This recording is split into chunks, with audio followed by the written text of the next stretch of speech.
இன்னைக்கு நம்ம பார்க்க போகிறது இதே பஞ்சமகா புருஷ யோகத்தில் ஒன்று. இதுக்கு காரணகர்த்தா குரு.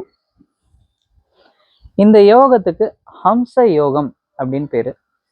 ஹம்ச யோகம்னா என்ன?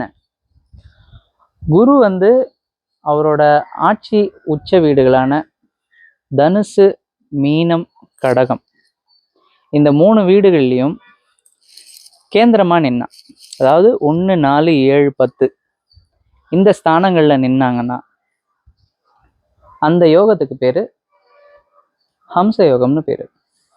இந்த ஹம்ச யோகம் இருக்கிறவங்க எப்படி இருப்பாங்க? ரொம்ப தேஜஸாக இருப்பாங்க. அவங்களுக்கு முக அழகு, வசீகரம் எல்லாமே இருக்கும். நல்ல தேக பலம் இருக்கும். அது தவிர நல்ல ஞானம் இருக்கும். அதையும் தாண்டி பெரிய செல்வந்தர்களாக வரக்கூடிய வாய்ப்புகள் இவங்க எல்லாருக்குமே உண்டு. உங்கள் ஜாதகத்தில் ஹம்ச யோகம் இருந்ததுன்னா கமெண்ட்ஸில் சொல்லுங்கள்.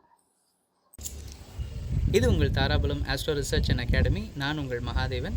மேலும் இது போன்ற தகவல்களுக்கு like, share, subscribe and follow. மீண்டும் சந்திப்போம்.